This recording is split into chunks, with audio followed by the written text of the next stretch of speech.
So the Romans ruled the world, destroyed themselves. Now here's the big part. The Roman Empire did not fall by invasion. It fell by disintegration. Disintegration means it fell apart, like a piece of cake that just broke up in little pieces. That's how the Roman Empire fell apart. All you just broke up. And what happened was everybody scrambled for power. And the result was many little kingdoms. Instead of one kingdom, many little kingdoms. Let me give you some of their names. Spaniard, Franco, Belgier. This Roman kingdom. Anglo, Roman kingdoms. Portugal, Roman kingdoms. We know these kingdoms in English. Franco, France. Belgier, Belgium. Porco, Portugal. Anglo, Spaniard. They're all kingdoms. They are all Romans. They are all Romans. So their psyche, their mentality, ingrained. We were chosen by the gods to rule anybody who don't have our traits. They were chosen by the gods to be our servants and our slaves. They are not complete divine beings like us. We are superior. So the French and the Spanish, and the Portuguese and the British, Anglo, call them Anglican, they decided to expand their kingdoms.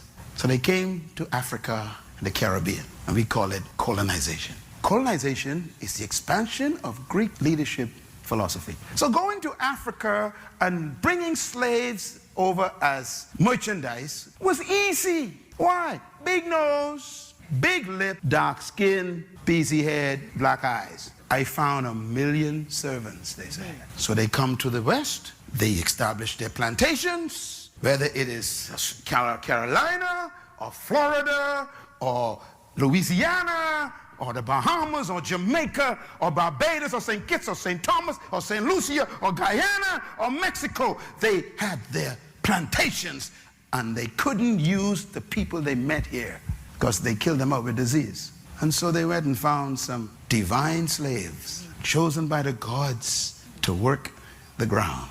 And they brought them over on ships. And the first ones to bring them was the Portuguese. The Portuguese told the British, we found some people to work the farms. And the British said, where you got them from? They follow us.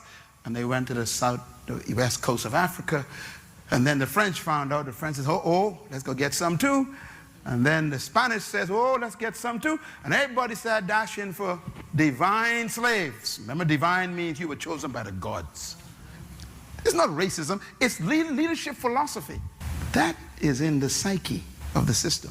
So I am here, you are here, some of you of my pigmentation, and millions of us here in the region because of a leadership philosophy. That's how important leadership is. If the blind lead the blind. We were being led and they convinced you. Matter of fact, if you read the writings of the oppressor, they wrote things like this. They read the Bible on you. They said, now you must be good slaves. And they gave us Jesus. You wonder why, you know, the black Muslims and people like that rose up? Because they even used Jesus as part of manipulation. You know, Jesus said you must be nice slaves, then you'll go to heaven. If you go to heaven, you'll get robe and shoes. You can't get them now because we ain't giving you none.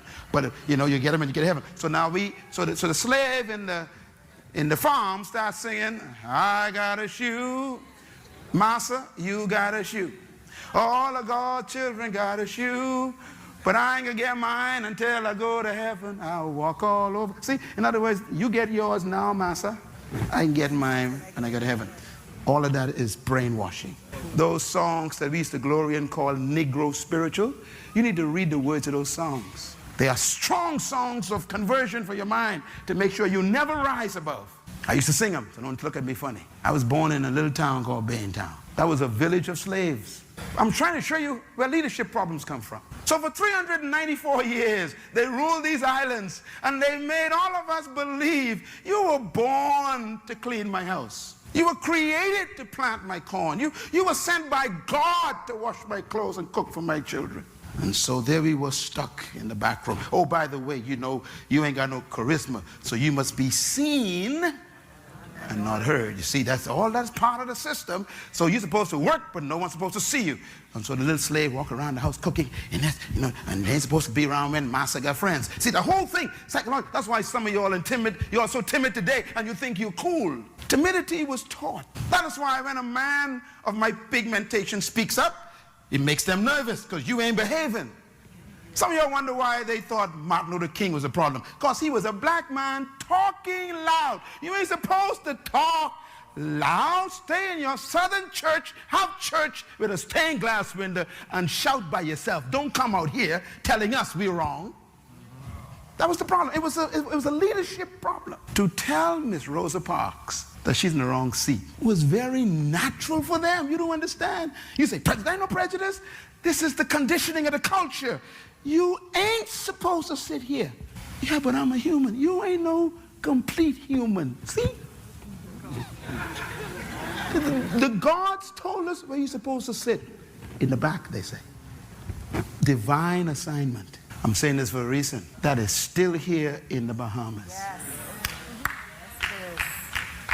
No matter how much school you go to, no matter how many degrees you get, no matter how much you think you know, when you come back, they tell you, you're just a smart slave. It's a leadership mentality. So now you know why Miles Monroe is angry. You see why I hate oppression? Because I got the truth. I love it. I love everybody. I like everybody, you know. I like everybody. But don't you ever imagine you're better than me.